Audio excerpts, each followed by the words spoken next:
Amén. Amén. Parece que el gusto es mío nomás. No. Ay, ay, ay.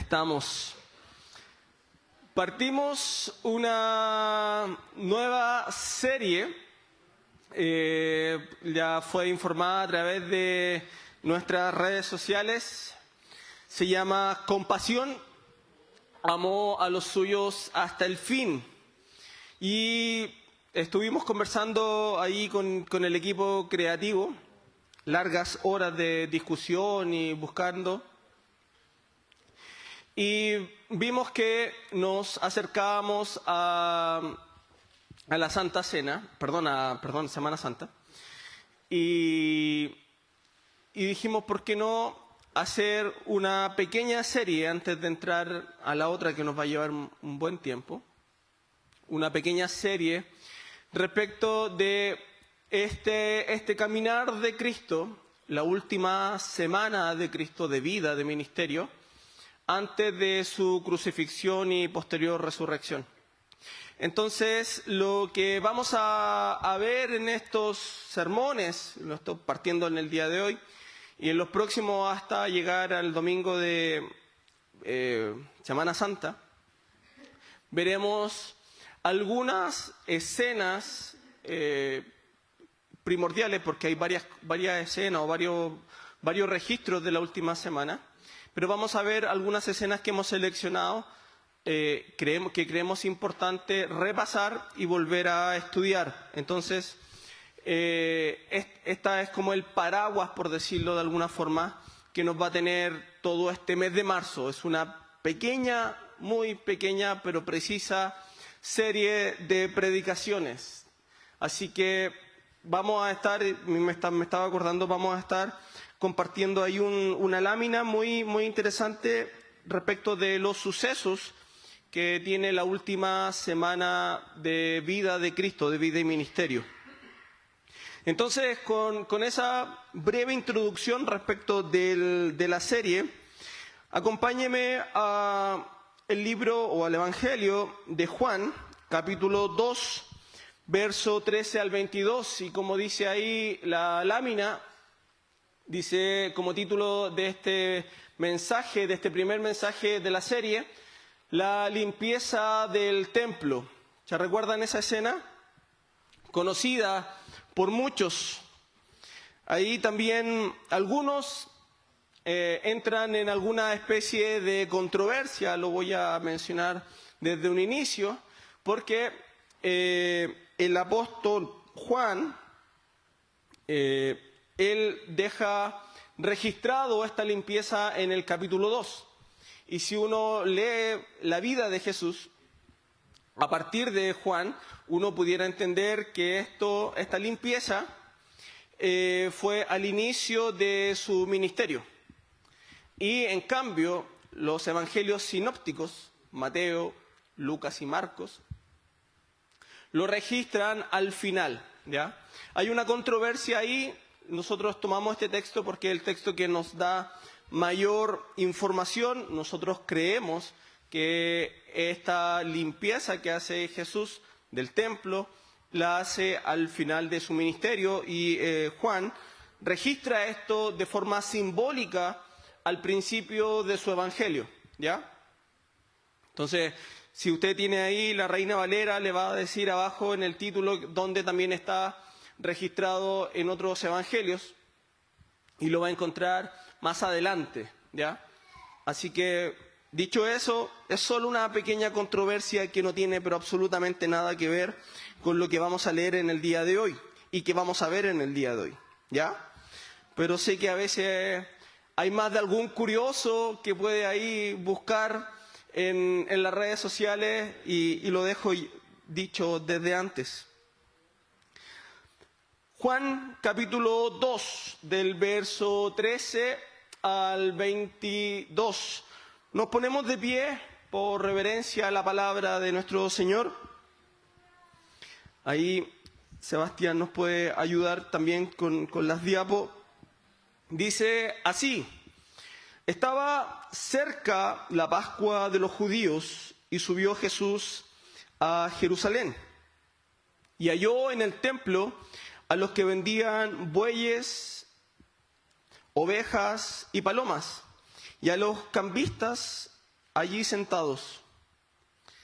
Y haciendo un azote de cuerdas, echó fuera del templo a todos, y las ovejas y los bueyes, y esparció las monedas de los cambistas y volcó las monedas.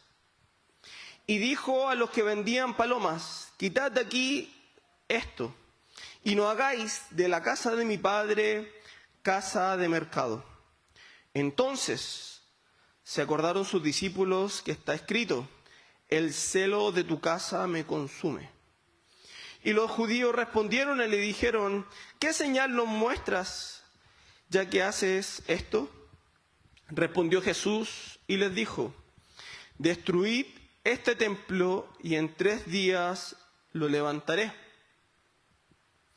Dijeron los judíos respondiéndole: en 46 años fue edificado este templo, y tú en 3 días lo levantarás.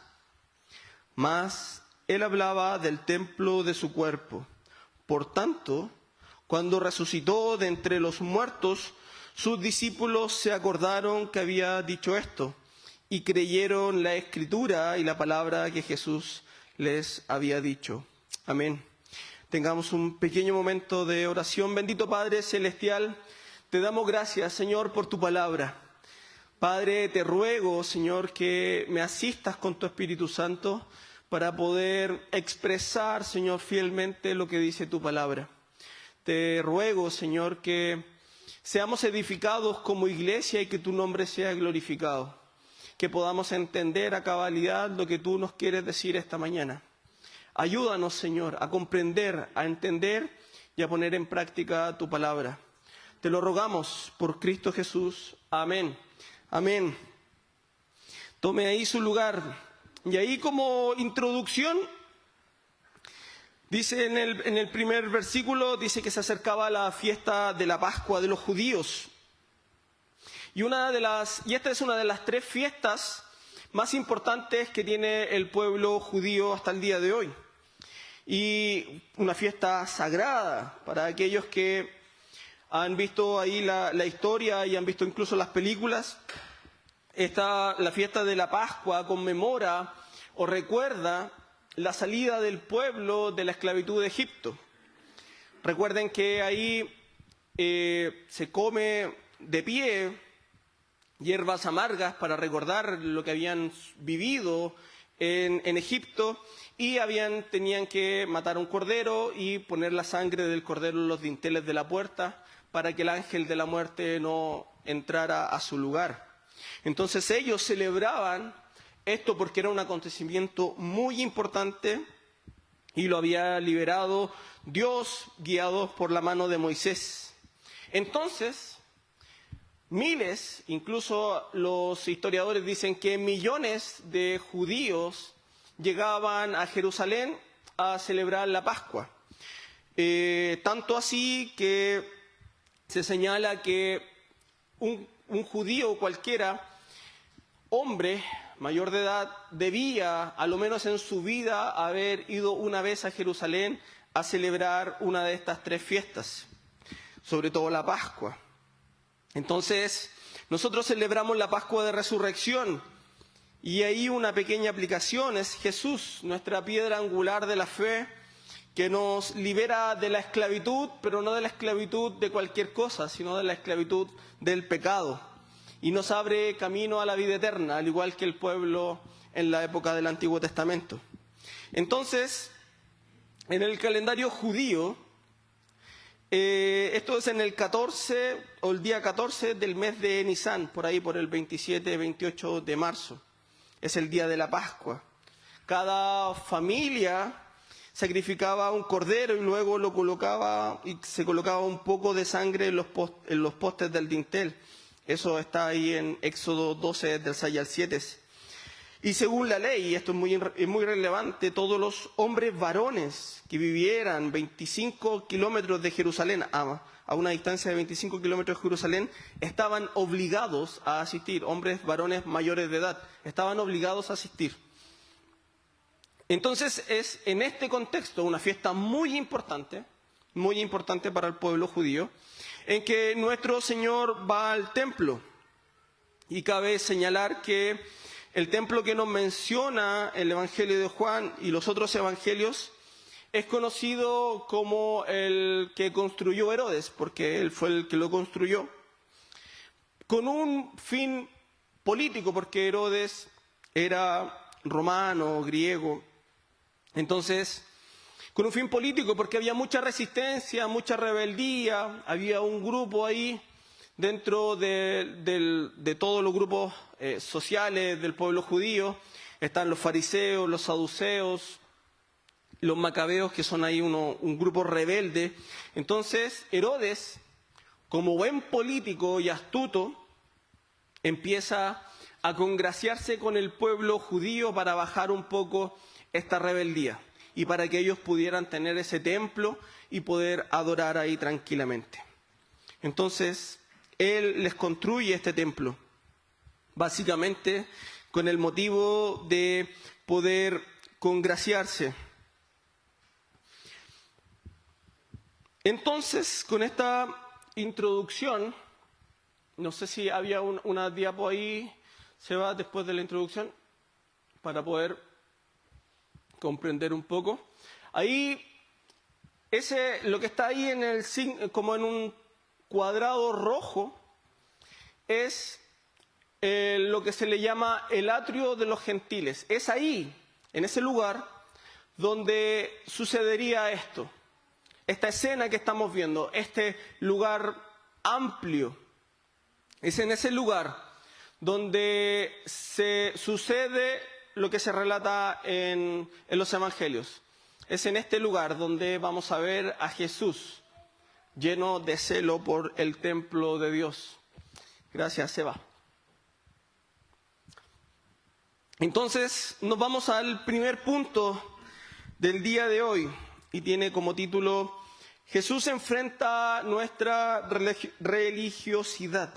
Y eso está ahí entre los versos del 13 al 17. Nuestro Señor se llena de celo al ver en lo que se ha convertido el templo. Y para entender el enojo de Jesús hay que abordar lo que sucedía ahí. Al ser tan importante esta fiesta, no solo para los judíos que vivían cerca de Jerusalén o alrededor de 25 kilómetros de Jerusalén, sino que venían de otros lugares, de otros países. Recuerde que el pueblo judío ha sido esparcido por la esclavitud, o ellos mismos han salido por algunos problemas políticos, escasez, y han ido a vivirse a otros lugares, otros países, otras regiones. Entonces, para más o menos entender, solo para entender esto, se recuerda que en el Pentecostés, cuando cae el Espíritu Santo y se llena, o los apóstoles, los 120, son llenos del Espíritu Santo y empiezan a hablar en otro idioma, en otro lenguaje, y dicen que los otros judíos cuando lo escuchaban lo entendían, porque eran judíos que vivían en otros lugares o en otros países donde tenían otro idioma, otro dialecto. Entonces, ¿qué ocurría con esto? ¿Qué ocurría? Que estos judíos, de forma natural, tenían que pagar un impuesto al templo. Eso está ahí en Éxodo. Entonces, para pagar el impuesto de forma súper natural y obvia, tenían que ir con dinero, pero ellos no tenían el dinero que se manejaba en Jerusalén. Ellos manejaban el dinero que tenían en su lugar de origen. Por ejemplo, haciéndolo un contexto de hoy en día, es como que si alguien vive en Estados Unidos, viene aquí a Chile, lo más normal que va a traer son dólares, ¿cierto? Entonces, la función que iban a hacer los cambistas, de una forma para ayudar a estos judíos, porque los judíos encontraban que el dinero de otros lugares era un dinero inmundo, entonces tenían que solamente recibir dinero que ellos manejaban. Entonces estos cambistas ayudaban de forma buena, y en el tiempo esto se corrompió, a estos judíos peregrinos que venían de otros lugares del mundo y cambiar el dinero que se manejaba ahí para poder pagar el impuesto en el templo. Entonces, y había un impuesto, como les decía, que tenían que pagar todos estos judíos, los judíos de 20 o 19 años hacia arriba, denominados mayores de edad. Era el impuesto, este impuesto era medio ciclo, la moneda hebrea que se manejaba ahí. Entonces, al principio los cambistas ayudaban a los judíos que venían de una forma sincera, pero empezaron a ver que esto se podía transformar en un negocio lucrativo, en un negocio donde ellos podían sacar rédito y ganar mucho dinero. Y el tributo era medio ciclo que tenían que pagar, ciclos galileos, para el santuario, que eran las únicas monedas que se podían recibir, no se podía recibir nada. El resto era denominado pagano. Por tanto, eran inmundas y no las podían tocar. Con el tiempo esto se transformó en un negocio lucrativo. Y aquí hay dos grupos sociales muy importantes, o dos clases sociales, y perdón la redundancia, de la sociedad judía. Aquí están los saduceos, que son la clase aristócrata, rica del pueblo judío, involucrado en este negocio de los cambistas. Y también por el otro lado está la otra clase, clase social, que son los fariseos o los religiosos de la época, los sacerdotes. Entonces, aquí estas dos clases sociales se coluden para poder hacer negocio con aquellos que venían de peregrinación a Tierra Santa o a Jerusalén, para poder ganar más. Y por ejemplo, si alguien venía con una moneda que equivalía a 2 ciclos, tenía que pagar una moneda para que se la cambiaran y otras 3 para que le devolvieran el cambio de 3 medios ciclos. En otras palabras, los cambistas le sacaban el sueldo de un día por cada operación. Dicen los historiadores que cuando hubo una invasión y llegaron al templo, encontraron más de, creo que eran como 500.000 a 2 millones de ciclos en las bodegas o en las bóvedas del templo, por todo el monto usurero que hicieron ellos. Entonces esto es lo que está ocurriendo, solo para que ustedes se hagan una idea, para que podamos entender bien. Nuestro Señor Jesús fue testigo de esta usura de los saduceos en conjunto con el sacerdocio. Además, ya no solo eran las monedas, además los cambistas vendían becerros, corderos y palomas para hacer sacrificios, porque era algo casi obvio. Si usted vivía en una región de 100 o 200 kilómetros de distancia, no iba a llevar un animal por esa distancia, cuidarlo, alimentarlo. Recuerde que se viajaba a pie o en algún tipo de camello. Entonces las distancias eran más largas y el tiempo que se llevaba era mucho más extenso. Entonces, ¿qué era más rápido de decir? Bueno, compro el animal en Jerusalén y lo entrego como ofrenda, sacrificio. Pero aquí hay otra cosa más, que realmente al estudiarlo uno dice hasta dónde llega la usura del hombre en general. Y esto parecía una ayuda, de decir, bueno, me están ayudando para poder hacer el sacrificio de forma natural, para que se pudiera comprar estos pequeños animales o víctimas y poder sacrificarlos y dar una ofrenda. Podría haber sido así, pero aquí la ley imponía que los animales que se ofrecían fueran perfectos, todos lo sabemos, y sin defecto. Entonces, y aquí vienen los sacerdotes, las autoridades del templo tenían inspectores para revisar los animales. Y claro, los inspectores también cobraban y también había que pagarle una comisión. Entonces, ellos, coludidos con los saduceos, todo animal que era comprado fuera del templo era rechazado. Entonces, los únicos animales válidos para ser sacrificados en la ofrenda eran los que vendían adentro del templo. Negocio redondo, ¿cierto? La inspección tenía un costo, así que ya el impuesto le cobraban una comisión.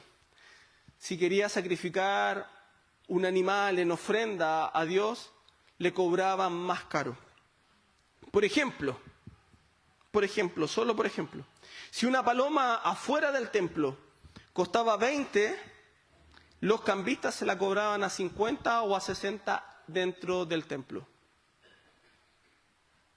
No sé si usted ha tenido la oportunidad de comprarse un Super 8 en el estadio o en el aeropuerto. O comprarse una Coca-Cola en el aeropuerto. Es cara, ¿cierto? 2 o 3 veces más caro de lo que uno lo encuentra en el almacén de la casa. Es así, algo así pasaba. Y todo esto, ¿qué pasó? Despertó la natural indignación de nuestro Señor Jesús. Todo esto ocurría ahí, en ese lugar, en el atrio de los gentiles. Todo esto despertó la indignación de nuestro Señor. Y entonces, ¿qué hizo? Echar fuera a todos, a los saduceos, y que sacaran todo esto en las mesas, dio vuelta a las mesas y todo lo que leemos ahí. Pero aquí hay algo muy importante que no debemos olvidar. ¿Dónde ocurre esto? Esto ocurre al interior del templo, dentro del lugar, no afuera. Si usted se lo quiere imaginar, aquí mismo. Están el ruido de los bueyes, el ruido de las palomas, los cambistas gritando y haciendo negocios, el sonido de las monedas. Esta escena ocurre ahí, en ese atrio, en el atrio de los gentiles. Ese era el lugar, mis hermanos, dispuesto, y por eso tiene ese nombre, dispuesto para los gentiles, para aquellos que no eran judíos de nacimiento, para que pudieran presentar su oración, su ofrenda a Dios. Era el lugar de ellos, era el lugar donde ellos podían adorar a Dios. Y perdóneme a alguien que lo diga así, es como que si usted quisiera ponerse a orar y a tener un momento devocional con Dios en medio de la feria. Eso es lo que está ocurriendo acá. Ese atrio, ese lugar del templo que estaba dispuesto para adorar a Dios, se había transformado en un bullicio de gente, con animales, con el olor de los animales, con el ruido de los cambistas, con el ruido de animales, en donde no permitía que los gentiles, que se habían convertido al judaísmo o al cristianismo, pudieran adorar a Dios. Y eso le indigna al Señor. La casa de Dios se había transformado en un mercado. La casa de Dios, del Dios santo, del Dios que liberó a ese pueblo hace miles de años atrás de la opresión egipcia, a ese Dios que lo liberó durante todo el Antiguo Testamento una y otra vez, los mismos judíos habían convertido el templo de Dios en un mercado. Ese lugar estaba separado para reflexionar, para meditar, para que los gentiles pudieran tener un momento con Dios. Pero lamentablemente estos judíos, junto con el sacerdocio y los saduceos, habían transformado ese lugar en un mercado. El Evangelio de Marcos, en el capítulo 11, verso 17, hace una cita de Isaías 56:7 y nos dice algo muy interesante. Dice así, Marcos 11:17, dice, y le enseñaba Jesús diciendo, no está escrito, mi casa será llamada casa de oración para todas las naciones, mas vosotros la habéis hecho cueva de ladrones. Cristo ahí en el Evangelio de Marcos nos relata y nos dice que esa casa, ese templo, era una casa de oración para todas las naciones, ya dando una luz, más que luces, de que el Evangelio de Cristo era universal para todas las naciones. Y ese lugar se había transformado en una cueva de ladrones. Esa casa donde todas las naciones podían ir y adorar a Dios, ya no se podía. Por responsabilidad de ellos mismos, la habían transformado en un mercado. Las autoridades del templo y los comerciantes judíos estaban convirtiendo el atrio de los gentiles en un lugar de confusión, ruido, en el que prácticamente era imposible orar y presentar alguna ofrenda. Los mugidos de los becerros, los balidos de las ovejas, el sureo y el revoloteo de las palomas, los gritos de los vendedores, el tintineo de las monedas de los vendedores, los pregones y los regateos y todo el ruido combinado ahí convertía el atrio de los gentiles en un lugar donde no se podía adorar a Dios. El ruido del atrio exterior del templo le cerraba el acceso a la presencia de Dios a estos gentiles, aquellos que buscaban sinceramente a Dios. Sin duda, aquí se transforma esta religiosidad fría y usurera por parte de los saduceos y fariseos, de los religiosos. Lo que se transformó en un culto a Dios sin reverencia, sin temor de Dios. Cuando se cae en la rutina de venir domingo tras domingo, cantar, levantar nuestras manos, si es que las levantamos, pero nuestro corazón no está realmente en adorar a Dios, estamos viviendo igual que estos saduceos y fariseos, una religión fría, sin reverencia a Dios, sin temor a Dios, cuando nuestro corazón está alejado de Dios. Y escuchemos esto, lo que nos dice en Isaías respecto de vivir una religión fría. Isaías capítulo 1, del 11 al 17. Dice, ¿para qué me sirve, dice Jehová, la multitud de vuestros sacrificios? Hastiado estoy de holocaustos, de carneros y de cebo de animales gordos. No quiero sangre de bueyes, ni de ovejas, ni de machos cabríos. ¿Quién demanda esto de vuestras manos cuando venís a presentaros delante de mí para hollar mis atrios? No me traigáis más ofrenda. El incienso me es abominación. Luna nueva y día de reposo, el convocar asambleas, no lo puedo sufrir, son iniquidad vuestras fiestas solemnes. Vuestras lunas nuevas y vuestras fiestas solemnes las tiene aborrecidas mi alma, me son gravosas, cansado estoy de soportarlas. Cuando extendáis vuestras manos, yo esconderé mis ojos. Asimismo, cuando multipliquéis la oración, yo no oiré. Llenas están de sangre vuestras manos.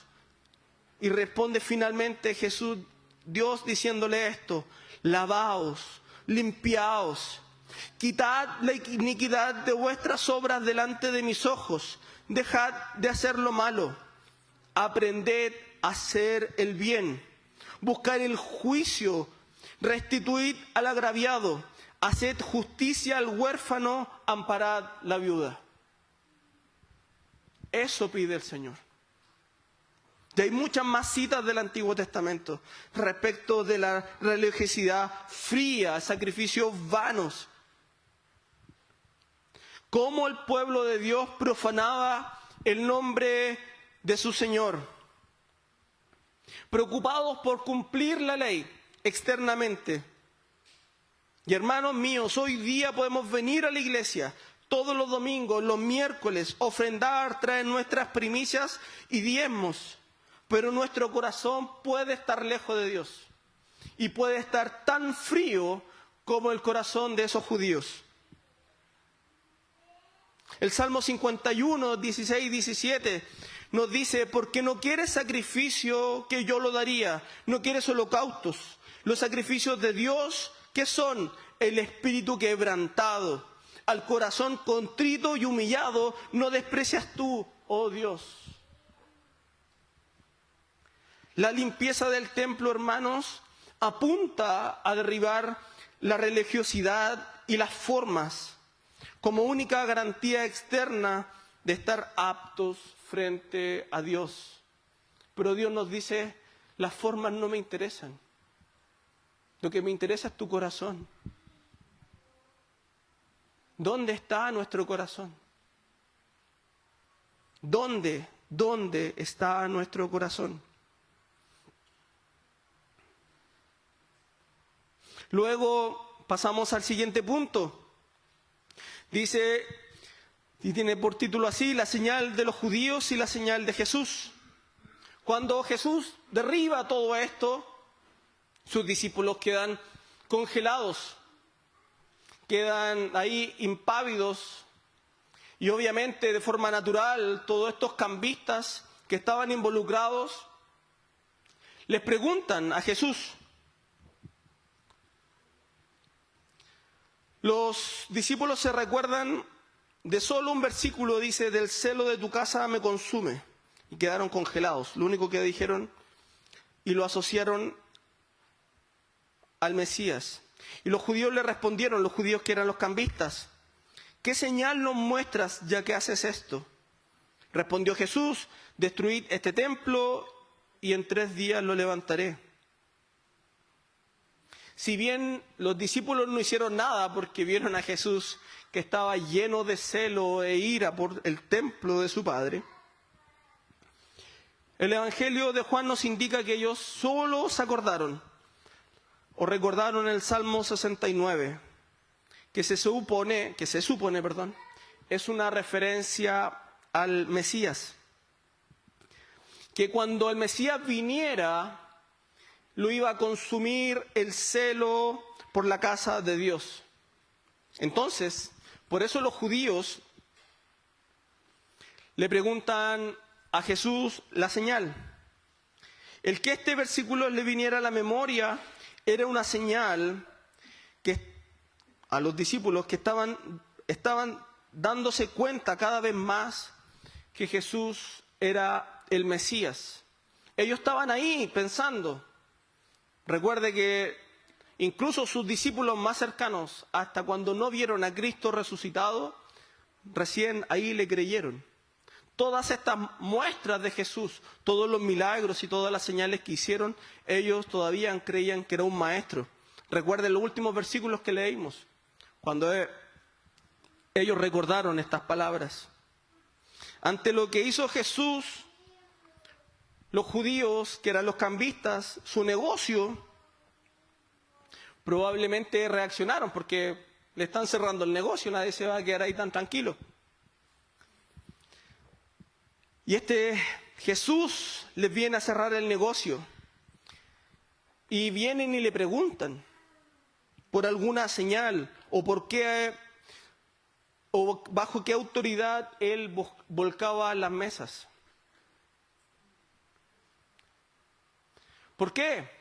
Porque estaba asociado al Mesías. Estos judíos naturalmente pensaron y dijeron, bueno, si él volcó las mesas, él se está presentando como el Mesías. Entonces el Mesías, de acuerdo a toda la historia, iba a venir con señales y prodigios. Entonces los judíos, los cambistas, le preguntan a Jesús, ¿cuál es la señal que nos muestras? ¿Cuál es la señal? ¿O bajo con qué autoridad? Pensando que él se estaba presentando como el Mesías. Le preguntaron a Jesús qué derecho tenía para actuar de esa manera y le exigieron que presentara sus credenciales por medio de algún milagro. La cosa era que no reconocían que la acción que Jesús hizo indicaba que él se presentaba como el Mesías. Se había esperado que cuando viniera el Mesías demostraría que era él haciendo milagros. Recuerde que Jesús siempre se rehusó a hacer milagros. Siempre fue como, él prefirió enseñar. La idea de hacer milagros era para que creyeran en él. La idea popular del Mesías era que vendría haciendo milagros, como ya les dije. Así los judíos le dijeron, ¿con esta acción te has proclamado públicamente como Mesías? Demuéstranos que lo eres haciendo un milagro. Entonces, por eso Jesús le responde. Y aquí presenta un problema, porque Jesús le responde algo espiritual y ellos lo entienden de forma literal. ¿Qué fue lo que le dijo exactamente o qué quería decir?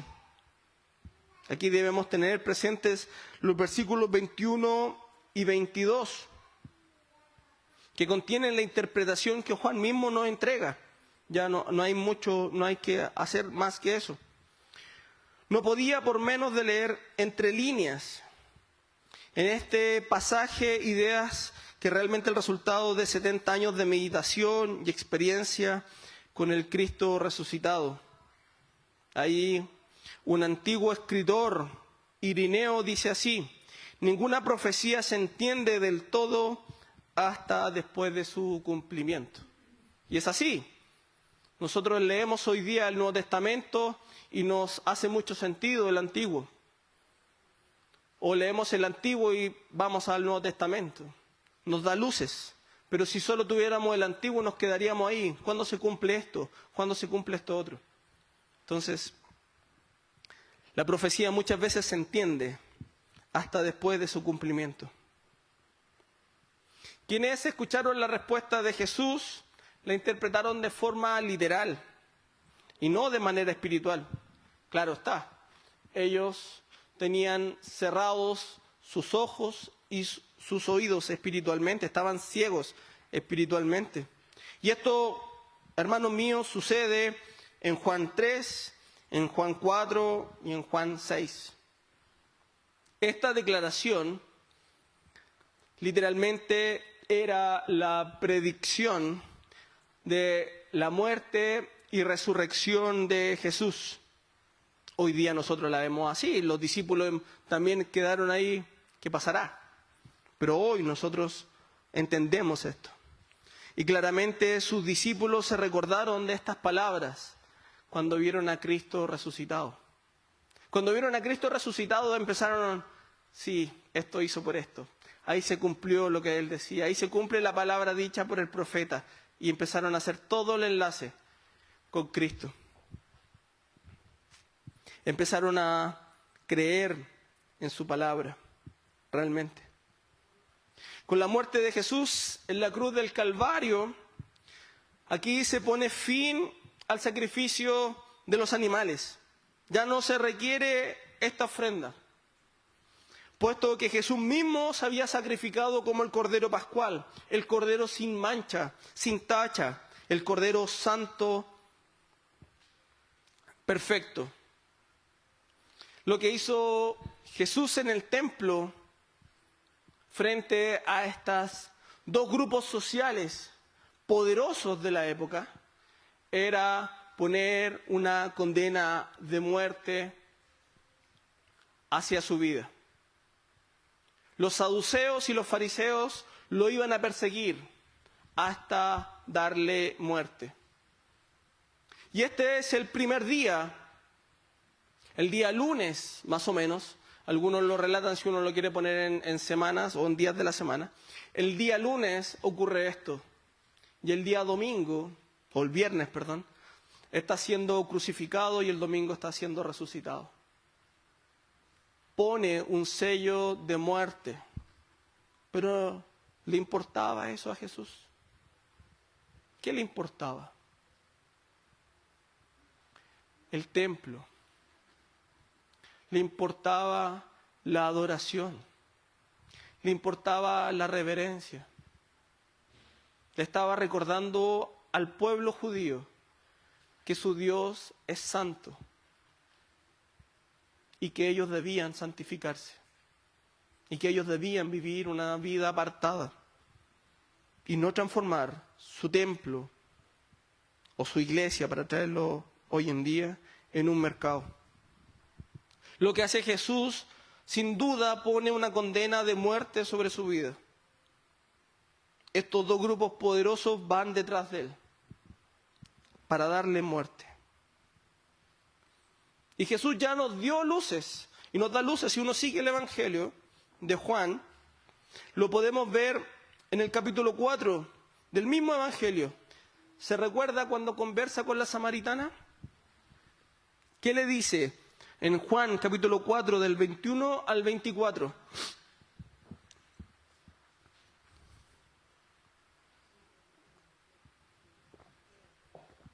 Le dice, Jesús le dijo, capítulo 4, Juan capítulo 4 del 21 al 24. Jesús le dijo, mujer, créeme, que la hora viene cuando ni en este monte ni en Jerusalén adoraréis al Padre. Vosotros adoráis lo que no sabéis. Nosotros adoramos lo que sabemos, porque la salvación viene de los judíos. Mas la hora viene, y ahora es, cuando los verdaderos adoradores adorarán al Padre en espíritu y en verdad. Porque también el Padre tales adoradores busca que le adoren. Dios es espíritu, y los que le adoran en espíritu y en verdad es necesario que adoren. Ya le daba luces a la samaritana, quien ya el templo físico o ese monte donde los samaritanos presentaban sus ofrendas, ni en Jerusalén, ya no iba a ser necesario. Lo que iba a ser necesario era que los seguidores de Cristo le buscaran sinceramente, le buscaran en espíritu y en verdad, que lo adoraran en espíritu y en verdad, de forma sincera.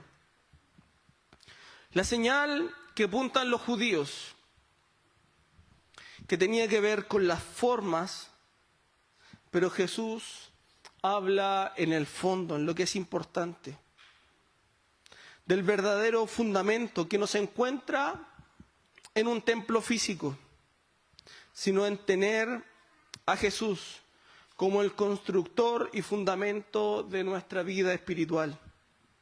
Y por medio de Él, quien es el verdadero Cordero, presentarnos ante Dios. Nosotros nos presentamos hoy ante Dios y estamos hoy delante de Dios porque Él se sacrificó por cada uno de nosotros. Porque fue Él el Cordero que fue a la cruz. Y Él pagó y Él sufrió la ira de Dios. La señal que apunta, o la señal de Jesús, mi último ya punto, que apunta a las Escrituras y su promesa. La señal de Jesús nos envía de vuelta a la palabra, nos permite creer en ella y en sus promesas. Nos sobrepasa todo edificio, toda estructura. Y mi hermano, si podemos tener alguna idea loca por ahí de cuando tengamos nuestro templo, ahí recién vamos a poder adorar a Dios, mi hermano, te digo, estás equivocado. No necesitamos un templo físico para adorar a Dios. Lo que necesitas es un corazón sincero, un corazón derramado.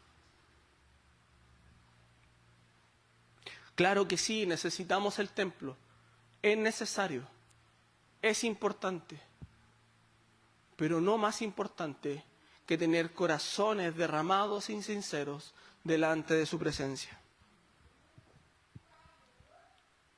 La señal de Jesús nos lleva de regreso a la fe y deja de lado las reglas, los rituales. Los fariseos hablan de religiosidad y Jesús nos habla de verdadera espiritualidad. Es así, hermanos.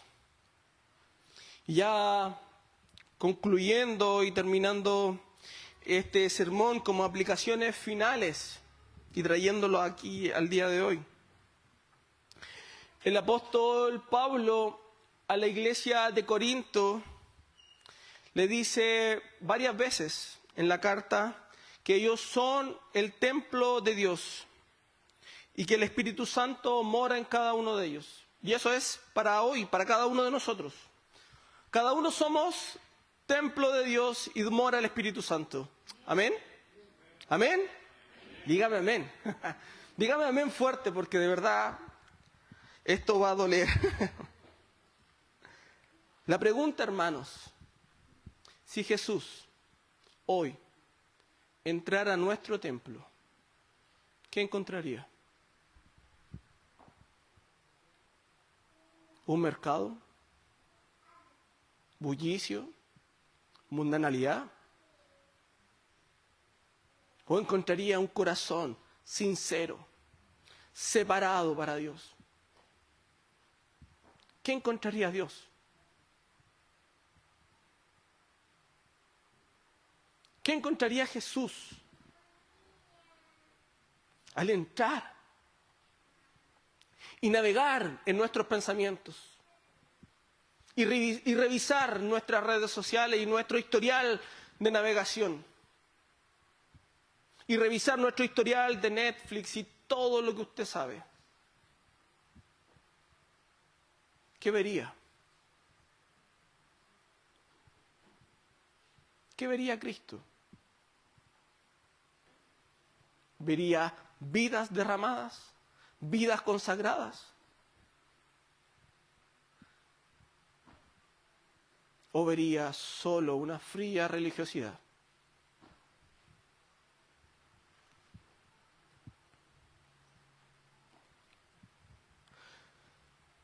Si somos templo del Espíritu Santo, ¿qué tan limpio estamos? Y creo que el silencio ha dicho la respuesta. Tenemos, y escuchaba a un pastor, tenemos la necesidad radical de ser limpios y de volver a consagrarnos y santificarnos para nuestro Dios. Venir y presentarnos delante de nuestro Dios no es algo trivial, hermanos.